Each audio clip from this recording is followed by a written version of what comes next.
안녕하세요. 저는 전남대학교 건축학부 이효원 교수입니다. 저는 오늘 건축과 관련된 인문학 이야기를 하고 싶습니다. 인문학을 여러 가지 방식으로 정의하는데 인간이 그린 문이라는 그 문장을 제가 되게 좋아합니다. 그런데 인간이 그린 문이 중에 건축만큼 더 깊고 더 이 땅에 넓게 새겨진 게 없다. 그래서 사실 인문학의 중심은 건축일 수 있겠다고 생각을 합니다. 자, 오늘은 제가 인간이 건축에 투영된 욕망들이 무엇인가 한번 얘기를 해볼 텐데요. 지금 보시는 사진은 여러분 잘 아시는 스톤헨지입니다. 영국 런던에서 40분 정도 거리 가에 있는 곳인데요. 이 돌을 이 평원에 쌓인다는 게 되게 불가사의한 일에 속합니다. 왜냐하면 이 위치한 자리에 200km 내에 이런 돌을 구할 수가 없습니다. 그 옛날에 이걸 끌고 와서 이걸 세웠다는 건데, 더 문제는 지금 보시는 것처럼 또 원형의 모양을 띠고 있습니다. 도대체 그냥 쌓아오는 것도 보통 일은 아니고 이 힘든 일을 하고 거기다 이런 원형의 모양을 똑바로 갖춘 다음에 이 진단을 무엇을 하고자 하는 것인가 궁금하게 합니다. 이 스톤헨지에 관해서는 여러 가지 이제 추측들이 있습니다. 예를 들어서 종교에 관한 일종의 제사의 종교 장소였다는 것도 있었고요. 또는 천문을 바라보는 어떤 관측소였다라는 여러 가지 설들이 있고 심지어 외계인까지 동원이 되기도 합니다. 하발 유라리가 사피엔스라는 책에서 뭐라고 하냐면요. 인간이 이 지구를 지배하게 된 얘기가 보이지 않는 것을 믿는 힘이었다고 합니다. 인간들은 보이지 않는 것을 구체적으로 계속 이 땅에다 새겨놓게 되죠. 그 새겨놓은 것이 바로 건축입니다. 이 건축의 결정적인 것들이 뭐냐면 저 시작은 종교 건축인데요. 종교 건축은 크게 네 가지로 구분을 할 수가 있습니다. 신의 주거가 하나가 있고요. 그 다음에 묘가 있습니다. 그리고 고단이 있고 높은 단이라는 뜻의 고단이 있고요. 그 다음에 회당, 모여있는 장소 네 가지 뜻이 있는데 이 네 가지를 통해서 제가 종교의 사람들이 어떤 도대체 꿈들을 가졌고 무엇을 하고자 하는지 한번 차근차근 설명 들어볼 생각입니다. 첫 번째로 보시는 것은 피라밋입니다. 잘 아시죠? 피라밋은 어마어마한 사이즈입니다. 이게 높이가 저희가 지금 100층짜리 건물을 짓듯이 사막가에 지어놓은 것이거든요. 도대체 이 사람들은 무슨 일을 위해서 이렇게 어마어마한 걸 지은 것일까? 한번 제가 상상해보자면 이제 놀라운 일인데요. 이 피라밋은 속이 당연히 돌로 꽉 차 있는 돌 무더기입니다. 이 돌 사이즈 하나하나가 보통 사이즈 아니고 무겁죠. 어마어마한 건축 공사를 시행한 것인데요. 여기가 그 이집트 지배자였던 파라오의 묘입니다. 왜 이런 묘를 중요하게 만드느냐? 이 사람들은 이 파라오는 신이기 때문에 죽지 않는다고 하는 것입니다. 그래서 이 묘를 만들어 놓고 여전히 영생한다고 믿는 거죠. 그래서 나일강을 중심으로 동쪽에 왕의 궁이 있고 서쪽에 왕의 묘인 피라밋이 있습니다. 그래서 해의 순환에 따라서 계속 영생하고 있다는 믿음을 가진 거죠. 지금 보자 보면 택도 없는 소리입니다. 하지만 그들은 믿었던 것이죠. 여러 가지 피라밋을 만들었습니다. 잠깐 예를 들어보면 이것은 불교에서 보는 산치의 대탑입니다. 불교도 묘입니다. 불교 대상으로 하는 것은 부처님의 진신사리를 대상으로 합니다. 지금 다보탑이 보이십니다. 다보탑 꼭대기 묘소에 보면 이렇게 묘 동그란 모양으로 된 밥그릇을 엎어놓은 것이 보입니다. 이걸 저희가 복발이라고 하는데요. 이 복발이 묘인데 왜 그러면 이렇게 조그맣게 만들어져 있느냐. 인도에 있는 대탑에서는 실제로 부처님의 진신사리가 들어있기 때문에 그 진신사리를 실제로 경배의 대상으로 삼는 것이어서 탑도를 하는데 한국까지 불교가 전파되는 과정에서 진사리가 오지 않으니까 진신사리의 대신해서 무언가 경배하는 형식을 취하고자 하면서 유일하게 남은 흔적으로 남아있는 겁니다. 그래서 이것이 묘를 경배하는 거죠. 그러니까 불교에서 보통 가시면 대웅전에 가셔서 부처님의 상을 보고 절을 하고 경배하시는데요. 불교가 원래의 시작은 그렇지 않다는 거 하나 아실 수 있습니다. 다음 페이지 보시면 피라밋의 모양이 과거 전래 형상입니다. 무슨 얘기냐면 처음부터 기자의 피라밋처럼 똑바로 된 정사면체의 피라밋이 있었던 것이 아니라 처음에는 낮게 있었다가 그걸 겹쳐 쌓았다가 모서리를 땄다가 하는 식으로 점점 발전해 오는 것이죠. 자, 아까 본 것처럼 파라오가 인간이 아니고 신이다라는 믿음 하나, 두 번째 신이 사는 집을 짓는다는 관점 하나, 이것들 때문에 계속 이집트인들은 피라미드 형식을 계속 발전시켜 오는 겁니다. 다음 페이지 한번 보시면요. 그 높이와 규모, 내부 내용이 나오게 됩니다. 그런데 그 다음 이집트 피라미드, 그러면 저희 건축에서 말할 때 형태적으로 최고가 뭐냐라고 물어보면 이집트 기자 피라미드는 거의 완벽한 형태입니다. 그 완성을 달성을 했습니다. 그런데 그 피라미드이 이집트시는 많이 있느냐? 그렇지 않습니다. 점점 더 그 피라미드를 쇠퇴하고 다음에 암굴, 하셉투 신전처럼 산을 대상으로 피라미드 사이즈를 줄여서 짓기도 합니다. 왜 그랬냐면, 자, 그러면 하나 너무나 멋진 형태를 지었기 때문에 계속 지어야 했을 텐데, 왜 이집트에서는 피라미드를 계속 짓지 않았을까요? 첫 번째는 어마어마한 돈이 들었습니다. 이것에서 여러 가지 연구자 결과 설왕설래하는데요. 그 BC 만년 이런 영화를 보면 어마어마한 노예들을 불러 잡아다가 강제 노역을 시키는 것이죠. 근데 그렇지 않다. 실제로 피라미드를 지을 때마다 옆에 도시를 만들어 놓고 인구 2만의 도시를 2만 20만의 도시를 만들어 놓고 그 도시의 사람들이 월급을 받고 실제로 수행하는 도대체 경제 행위였다. 우리도 지금 4대강 하듯이 이런 일종의 파라오가 그 나라를 경영하는 방식, 경제 행위로 사는 것이었다라고 하는 설이 있기는 합니다. 어찌됐건 그렇게 좋았는데 다시 지금 보시는 것처럼 그 절벽 앞에 낮은 단으로 지어놨습니다. 이것은 이집트의 유일한 여자 파라오인 하십수트의 피라밋인데요. 그 이유는 아주 우습게 문제가 됩니다. 그것이 뭐냐면요. 피라밋이 갖고 있는 무너진 이유는 다른 것이 아니라 돌 자체의 무게 때문입니다. 돌이 아무리 단단해봤자 하나씩 단단한 게 돌이 그 위에 100개, 1000개, 10,000개가 쌓이니까 스스로 무너지면서 계속 균열하게 되는 거죠. 자, 그러니까 현실적인 이유, 피라밋이 멋졌지만 자기들이 모든 그 욕망을 투영해서 이게 정말 신이다라는 경배 느낌을 받았지만 깨달은 거죠. 아, 그건 아니구나 라고 깨닫게 되면서 피라밋이 기자 피라미드 완성을 따지고 나서 그다음 넘어오게 되는 겁니다. 잘 아시는 람세스대로 넘어가게 되면 이제 그 피라미드 대신에 이렇게 여러 가지 암구 신전이나 신전들을 짓게 됩니다. 이것은 이 신전은 제가 앞에서 말씀드린 묘라기보다는 회당 같은 성격이 강하긴 하는데요. 람세스는 여러분 혹시 소설책 람세스 읽어보셨는가 모르겠습니다만은 그때 그 람세스 소설 내내 파라오로서 람세스가 관심 갖는 건 두 가지밖에 없습니다. 하나는 이 신전을 짓는 것, 또 하나는 치수, 물을 다스리는 것 두 가지밖에 없습니다. 말하자면 파라오로서 이 신전을 짓는다는 것이 제일 중심이었죠. 제가 앞에 말씀드린 것처럼 종교라고 하는 것이 도대체 무엇인데 보이지 않고 존재하지 않는데 인간이 거기에 온 정열을 온 국가적 경쟁력을 다 심지어 그게 투여해서 실은 람세스가 이집트를 아주 전성기로 이끈 말하자면 우리말로 성군이긴 한데 결국 이 사람이 그렇게 많이 지었던 이 신전 때문에 이집트는 결국 멸망의 시대로 들어들기도 합니다. 이 케이스는 역사적으로 계속 반복이 됩니다. 자, 다음은요. 고단입니다. 높은 장소죠. 종교에서 높은 장소를 만드는 이유는 심플합니다. 신이 하늘에 있다고 믿기 때문에 하나님과 조금 더 가까운 자리에 올라가서 하나님께 기도를 하면 그 신이 내 말을 들어줄 것이다 라고 하는 지극히 상식적인 믿음 하에서 이루어지는 것인데요. 이 보이시는 사진은 소위 메소포타미아 지방에 있는 저희가 아는 지규랏이라고 하는 겁니다. 이 다음 사진을 보면 이 그림은 바벨탑입니다. 이게 성경에 잘 나오는 이야기시죠. 저희가 성경에서 나오는 이야기 중에 이 바벨탑이 저한테 개인적으로는 가장 마음 아픈 이야기입니다. 왜냐하면 이 바벨탑 때문에 저희가 영어로 고생하고 있습니다. 하나님께서 그러시죠. 이 자기한테 높이 쌓아오는 것이 나에게 도전하는 것이다 라고 믿기 때문에 도전하고 믿어서 여기다가 말을 서로 못 알아먹게 해서 현재 지금 언어로 갈리게 되는 거죠. 이때 이런 짓을 안 했더라면 저희가 영어 공부할 필요 없이 같이 살 수 있을 텐데. 자, 근데 지어서 허물어졌는데 이게 성경의 입장인데요. 저희가 볼 땐 천만의 말씀입니다. 무너진 것은 앞에 피라미드처럼 자중 때문입니다.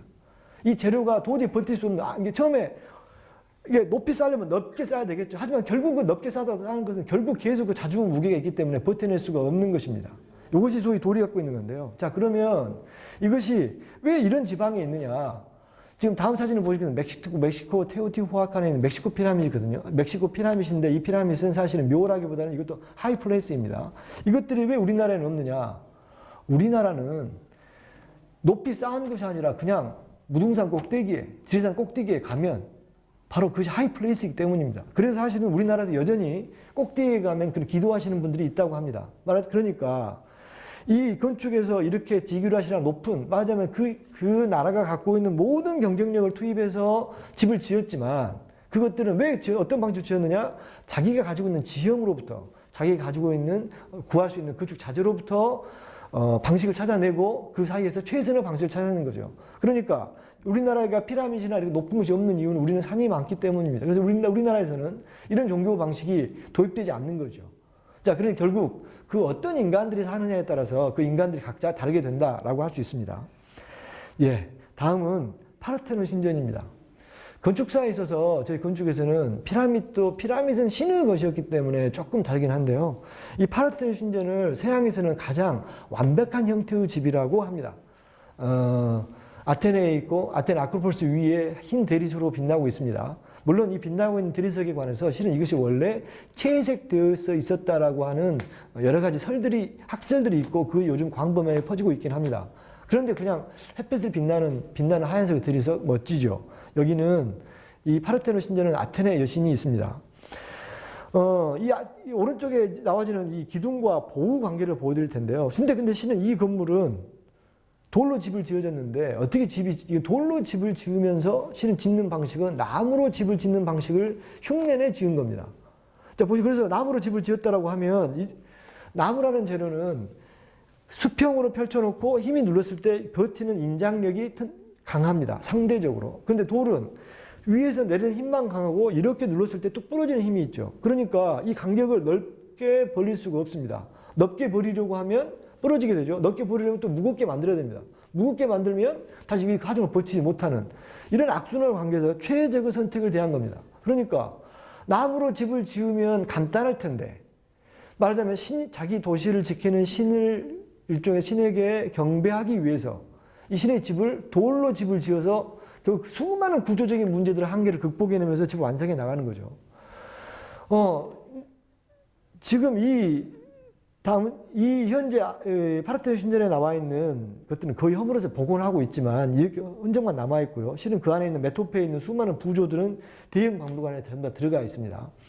근데 이제 다음 보시는 것처럼 여기는 과연 건축물이냐? 이거는 건축물이 아닙니다. 왜냐하면 건축이라고 하는 건 뭐냐면요. 내가 그 안에 들어가서 뭔가 기도를 하거나 생활해야 되는 거잖아요. 이 안에 아테네 여신이 있는 거예요. 아테네 여신이 어떻게 있죠? 있다고 믿는 거죠. 그래서 이제 이런 경우 이렇습니다. 파르테논 신전 앞에 와서 아테네 시민들이 묻습니다. 이번에 스파르타하고 전쟁을 할 텐데 해도 될까요? 라고 물으면 신관이 들어가서 도대체 우리가 알지 모르는 걸 하고 밖으로 나와서 이번엔 붙어도 된다라고 하신다라고 하면 그 신탁을 받고 전쟁을 하는 거죠. 인간이 이제 그렇게 살았단 말입니다. 그럼 이 집은 어떻게 되냐? 속에는 캄캄한 벽을 뚝 막혀 있습니다. 그러니까 아테네 신은 상이 서 있긴 하겠지만 거기는 횃불을 켜지 않으면 아는 거죠. 저희 입장에서는 이 건물은 파르테논 신전은 건축이라기보다는 표현하자면 피라미드에서 보았던 것처럼 돌 무더기에 불과합니다. 자, 이것도 하나씩 발전을 하게 됩니다. 자, 다음 사진을 보시면요. 이제 로마의 판테온입니다. 여러분들 그리스와 로마 신화 보셨을 겁니다. 두 신화 사이에 여러 가지가 있는데요. 저희가 뭐 제우스, 헤라 하듯이 이쪽에서는 주피터, 주노하고 똑같은 신들이 겹쳐가죠. 두 그리스와 로마가 거의 유사하게 하고 있는데요. 이 두 나라의 모든 특징이 뭐였었냐면 다신교였죠. 이것은 이제 기독교가 공인되고 나서 모두 이제 이것이 하게 되지만 여전히 저희가 서양 문화에서 중심은 이 그리스 로마 신화의 수많은 있던 이야기들이 저한테 영향을 미치게 되는데 그렇게 지어진 판테온 신전입니다. 자, 그런데 원형으로 되어 있고요. 여기를 이제 여러분들 로마에 가시면 가보실 텐데 전부 다 묻습니다. 여기를 가서 도착해서 그럼 여기로 이제 물어보죠. 어디가? 판테온 신전 간다고 갔더니 옆에 이렇게 지금으로 말하면 콘크리트입니다. 예전에 저희 콘크리트가 시멘트를 섞어져 있는데요. 화산재를 섞어서 만든 일종의 결국 지금 말하는 콘크리트가 되는 건데 너무 거칠거칠하고 모양이 한 버품이 없는 거예요. 그래서 또 이걸 무하게 보러 오냐라고 전부 다 합니다. 그런데 거기 이 앞에 문을 지나서 들어가게 되면 다음과 같은 공간이 열리게 됩니다. 높이가 43m입니다. 단면적으로 완전히 원형이고요. 평면적으로 원형입니다. 여러분 원을 동그랗게 그린다는 게 여러분 한번 그려보십시오. 만만치 않습니다. 근데 그걸 동그랗게 우아로 다 그린 거죠. 그리고 동그랗게 그린 다음에 그 안에 위에다가 그 정점에 지름 5m의 구멍을 뚫어놨습니다. 빛이 들어옵니다. 이 빛이 서치라이트처럼 하루 종일 계속 벽을 타고 돕니다. 묘합니다. 저희들이 건축을 전공해서 공간 다른 문제로 많은 생각을 하지만 저희들이 건축에서 공간 하는데 그 공간의 원형으로는 저희들이 단연코 판테온을 예를 듭니다. 판테온은 비유하자면 신들의 아파트입니다. 파르테논 신전은 아테네 여신이 살고 제우스 여신이 살죠. 그러니까 그리스는 신들이 단독주택을 가지고 자기 신전을 살았다면 이 로마에 와서는 이 판테온에서는 신들의 집합주택, 신들의 아파트가 돼서 이 안에 뺑 둘러서 각각 그 감실에 신들의 조상이 모셔져 있고 경배를 드리는 것입니다. 이 판테온 신전은 밖으로 보면 밖에서 볼 때 별로인데 안에서 보면 좋다? 사실은 건축물을 볼 때요. 여러분들 이제 앞으로 해외여행을 여러 번 다니시게 되는데 사실은 자세히 보시면 전부 다 건축물을 보러 다니시는 겁니다. 건축물 앞에 사진 찍으시는 건 전부 다 대상이죠. 그런데 좋은 건축이 뭐냐? 사실은 안팎이 좋으냐라기보다는 안에 들어가서 내가 묘한 공간감을 느낄 때가 있습니다. 그 압권이 판테온이라고 말씀을 드립니다. 예, 제가 지금까지 종교 건축으로서 묘에 대해서 말씀을 드렸고요. 그 다음에 하이플레이스에 말씀드렸고 신의 주거에 대해서 말씀드렸습니다. 마지막으로 제가 이제 회당, 미팅 플레이스라는 것으로서 종교 건축 얘기를 한번 드려보겠습니다.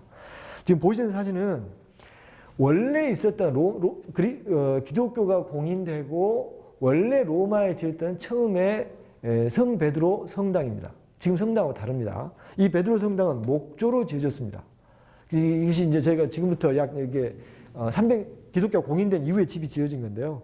이 건물이 목조로 집이 지어졌는데 그럼 저희가 이것을 뭐라고 부르냐면요. 성당을 부를 때 저희가 이것을 영어로 하면 저희가 뭐 대성당은 캐드럴이라고 하고 교회로 하면 처치, 채플 이렇게 하는데요. 하나 쓰는 게 바실리카라고 하는 게 있습니다. 이 바실리카가 무슨 뜻이냐면 원래 로마 시대에 있던 시장 거래소, 상업 거래소, 우리말로 하면 그냥 시장 건물입니다. 실내 큰 건물 도와두었을 때 목조 크게 지은 거죠. 근데 기독교가 어떻게 만들어진 종교입니까? 잘 아시다시피 그냥 소위 로마 입장에서 보면 저기 이스라엘 벽지에서 한 예언자가 해서 점점 그것이 퍼져서 현재 공인되는 종교로 바뀌게 된 거 아니에요. 그러니까 그 앞에 쓰던 피라밋이나 그 앞에 쓰던 파르테논 신전이나 도대체 저희가 상상할 수 있는 몇천 년, 몇만 년의 역사 속에서 그 형식이 굳어져서 하나하나 전례가 만들어진 것인데 기독교는 예상외로 어느 순간 갑자기 딱 만들어지게 된 겁니다. 물론 원래 기독교 이전에 유태인들이 믿었던 유대교도 시나고그라고 하는데요. 그 시나고그가 교회 이름이 월 시나고그인데 거기도 이 회당의 성격을 가지고 있습니다. 자, 다시 돌아와서 로마에서 지어졌는데 이렇게 사람을 많이 모으는 건물이 그 당시에 없었습니다. 맞아요. 큰 방에 넣어놓고 하나를 모아놔야 되겠는데 하나님의 말씀을 전달해서 모두 말씀을 통해서 종교를 하나님을 믿는 상태에 이르게 됐는데 없으니까 소위 시장 건물을 갖다가 형식을 빌려오게 되는 거죠. 빌려와서 거기에서 예배를 드리게 됩니다. 처음에는 간소했을 것입니다. 그리고 처음에는 아주 간소하고 검소하고 소박했을 것입니다. 그래서 목조 집을 지어서 사람 모아놓고 이제 말씀을 전달했겠죠. 이게 지금 기독교가 시작을 때 하나 오게 됩니다. 그런데 이것을 바실리카라고 해서 사실 바실리카 상업거래소인데 외국 가시면 교회 앞에 한 번씩 간판에 바실리카라고 써져 있는 게 있습니다. 그것을 교회라고 보시면 됩니다. 그래서 만들어진 게 저희들이 잘 아는 고딕 성당입니다. 하나가 있죠. 성당이 그러면 저희가 이제 마음에서 교회를 지었으면 어느 만큼 제일 좋은 형식을 만들었으면 스톱하고 계속 반복하면 되는데 내가 다 조금씩 다르단 말이에요. 맞으면 좀 더 장식을 심하게 하거나 첨탑을 바꾸거나 건축만 그런지 모르겠는데요. 건축이 좋은 집들이 있습니다. 그러면 그 다음 사람들은 계속 그 좋은 집을 그대로 보고 베끼면 될 텐데 왜 계속 바꿀까? 심지어 어떻게 되냐면 바꾸다 보면 좋아지기보다는 항상 나빠지게 되는 경우가 많습니다. 왜 바꿀까? 저는 그것이 인류 발전의 원동력이라고 생각하는데요. 인간들이 너무 쉽게 지겨워합니다. 그 지겨워한다는 것이 사실 저희를 굉장히 힘들게 하고 그 지겨움 때문에 계속 창의력이 유지되는 것이긴 하죠. 이제 이겁니다. 고딕 성당은 로마에서 시작을 해서 프랑스와 독일에서 발전을 했고요. 이탈리아 사람들은 이 고딕 성당을 밀라노를 하나 앞에 만들었습니다. 그런데 이제 이게 있는 거죠. 이탈리아 사람들한테는 자기들이 기독교를 공인한 로마에 불구하고 받아들이는데 조금 그랬나 봐요. 그래서 기독교 건축물이 사실 이탈리아에서는 많이 발전하지 않습니다. 말 이거죠. 아무리 좋아도 그냥 외국을 수입하기보다는 자기 감성에 안 맞으니까 안 하게 된 거죠. 그래서 이런 르네상스 형식의 새로운 교회 형식을 만들어냅니다. 그 첫 번째 효시오 대표적인 것이 바로 이 두오모 성당인데요. 이 지붕에 이 동그란 도움의 천장 같은 경우가 이 천장을 만들지 못해서 그때도 이제 브루넬레스키라는 저 유명한 건축가가 현상설계를 통해 만들었다고 하고요. 제가 듣기로는 계란이 쌓여진 형식, 밖에 계란이 있고 안에 막이 있어 두 개의 막을 통해서 무너지지 않게 하는 방식을 취했다고 합니다. 그걸 만들었습니다. 여러분들도 그러시겠지만 아마 혹시 로망처럼 가고 싶은 도시가 있으신지 모르겠습니다. 저희들도 뭐 도시를 많이 가고 싶어 하죠. 플로렌스가 사실은 되게 멋지게 생각을 했습니다. 플로렌스를 아마 도착하시면 대부분 이 사진을 찍히는 그 건너편에 강에 건너가서 이 플로렌스 도시를 전체를 바라보시게 되는데요. 뭐 예뻤습니다. 근데 이 성당을 들어갔는데 성당이 아까 제가 그랬잖아요. 건축에서 하는 게 뭐다? 안에 들어가 공간이다. 그 성당이 멋진 이유는 들어갔더니 그 안에 가서 정말로 신이 있는 것처럼 묘한 감정을 느끼게 하는 공간을 만들어내는 것이거든요. 밖에 크게 한 것이 아니라 밖에 커서 천장에서 멋지다 하는 것도 있겠지만 들어갔더니 정말로 여기가 신의 공간이다. 내가 나를 스스로 겸손하게 하고 겸허하게 해서 신께 스스로 무릎 꿇게 하는 것이다 라고 하는 그 역할들을 하고 있었는데 저는 두오모 성당 가서 되게 실망했습니다. 여기는 그냥 큰 집이구나. 자, 그러니까 제가 기독교 중심 아까 말한 회당으로서 교도하게 되는데 별로 재미없다 이런 생각을 했습니다. 자, 마지막 오늘 건물로 보여드릴 것이 이제 여러분 잘 아시는 현재 성 베드로 성당입니다. 앞에 목조로 지었던 성 베드로 성당이 목조에서 불나서 무너진 이후에 다 짓게 된 거죠. 이때의 시기는 좀 몇 가지 특이합니다. 왜 특이하냐면요. 이제 이 성당이 여러 명의 건축가가 개입을 하게 돼서 지금 이 보이시는 그 돔은 전체 설계를 돔과 전체 기본 설계를 미켈란젤로가 했습니다. 십자의 표면을 했었는데요. 그것을 교황이 보기 싫어서 여기다가 더 길게 빼라. 그러니까 앞에다가 이렇게 담과 같이 거대한 기둥을 가진 건물을 집어넣어라 라고 만들게 된 거죠. 그러니까 지금 보면 어떤 식이 되냐면요. 저희 건축물이라고 하는 것이 혹은 살면서요. 일종의 패션이 일관성이라고 하는 게 있잖아요. 성당이면 성당을 밑에 쌓으면서부터 올라온 모양까지 일관돼야 되는데 여기는 돔으로 만들어 놓고 그 앞에다는 또 이런 파르테논 신전의 모양처럼 그냥 기둥을 받고 집을 지어놨단 말이에요. 그러니까 이게 뭐냐면 좋은 것은 막하자라고 하는 것처럼 좀 사실 웃었습니다. 그래서 저는 이 건물을 보면 이것은 원래 미켈란젤로 건물처럼 지어졌어야 좋았었다라고 생각이 드는데 앞에 있는 베르니니의 이 앞에 전체 전랑을 달게 되면서 집이 좀 이상하게 됩니다. 지금 집 몇 층짜리로 보이세요? 지금 집 4층을 씌워보시면 3층짜리 집으로 보입니다. 3층짜리 집이요? 이건 높이 엄청 높습니다. 사기죠. 그러니까 바로 스케일이라고 하는 게 3층짜리 집은 3층짜리 집답게 10층짜리 10층짜리 지어야 되는데 이것도 뭐 하자는 거냐라고 하는 말하자면 이 집이 굉장히 화려한 집입니다. 어떤 거냐면 이렇습니다. 기독교가 이제 점점 이 공인받아서 지배를 하다가 점점 더 저희 말로 하면 뭐라 해야 되죠?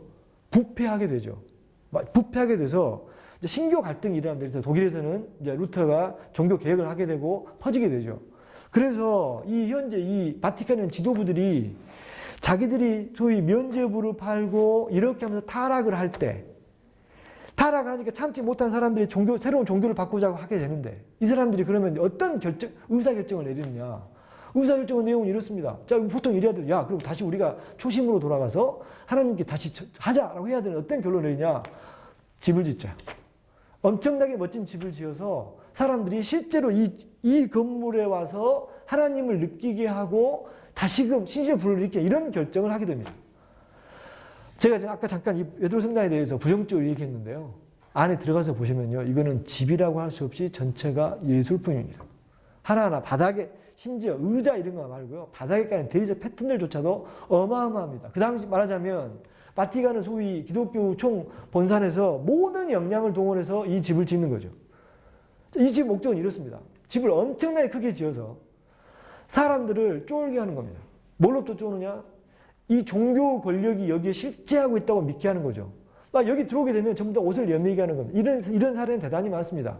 무슨 얘기냐면요. 저희가 궁궐들을 할 때 사용하는 자금성 같은 경우도 일종의 말하자면 입구에서부터 저 밖에 입구에서부터 문들 하나씩을 거치면서 마지막 태화전 앞에 올 때까지 점점 사람을 스케일감을 왜곡시켜서 갑자기 큰 건물을 만나게 돼서 여기서 아무것도 못하게 하도록 정말 인간으로서 다른 생각 못하게 오직 여기 와서 들어있는 대상에 대한 존경심만 갖게 하는 장치로 사용되는 건축들이 실제로 종교와 정치에 관련해서 사용되는 기본적인 책략입니다. 그 책략의 전형이 바로 이 바티칸 성당인 거죠. 그러니까 아까 말씀드렸던 것처럼 건축이 도대체 뭘 하냐? 인간의 욕망들을 투영한다. 차츰 저희가 집들을 지을 때 집에다가 여러분을 장식하십니다. 그 집이 뭐냐면 그 집이라고 하는 것이 내가 편안함도 있지만 그 집의 디자인이 결국 나라는 사람을 드러내는 하나 장치로 그 집을 사용하시는 거죠. 그것이 인테리어입니다. 그런데 좀 더 부자가 되면 집을 크게 짓는 거죠. 나라가 되면 나라의 왕궁을 크게 짓습니다. 그 나라 왕궁을 짓는 건 뭐냐면 우리 나라를 상징하기 때문입니다. 이 바티칸 성당이 결국 마지막 이 바티칸 성당은 가톨릭이라고 하는 종교가 정말로 좋은 종교다라고 해서 지어진 것이 아니고 이 종교는 그 가톨릭 종교가 점점 퇴폐적으로 마무리되어 갈 때 결국 그런 일이 일어나는 거죠. 말하자면 피라밋을 지은 인간들은 과연 현명한 인간들일까요? 그 다음에 그렇게 커다란 묘를 지었던 인간들은 도대체 그 적합한 합리적인 판단이었을까요? 지금 합리적이 아니죠. 지금 합리적이지 않은데 이런 판단들을 하게 됐고요. 판단을 하게 돼서 결국 이 집을 마지막으로 가톨릭은 말 그대로 이제 지금 그 전과는 완전히 다른, 말하자면 그저 여러 종교 중에 하나의 종교로 바뀌는 계기가 된다고 합니다. 말하자면 이제 우스갯소리로 저희가 그런 얘기 하잖아요. 식당이 장사 잘 돼가지고 식당 크게 하면 맛없어진다. 건축에서 모두 통용되는 그 진리에 가까운 이야기라고 저희들끼리 우스갯소리로 이야기를 합니다. 자, 지금 제가 너무나 큰 얘기만 한 것 같습니다. 인간의 욕망이라고 하는 게 사소하게 적용이 되는데 종교라고 하는 것들이 아까 말한 것처럼 뭐 하발 유라리 얘기를 빌어서 보이지 않는 걸 믿는 힘, 그것을 보이지 않으니까 이렇게 건축물을 통해서 보이게 만들어 놓고 믿게 하는 거죠. 우리가 서로 없다고 알면서 믿게 하는 건데 그런 힘들에 저희들이 그 욕망들을 충족시키는데 건축들이 일종의 봉사하여 왔다, 건축들이 기여하여 왔다라고 할 수 있을 것 같습니다. 예, 이 상황을 마치겠습니다. 감사합니다.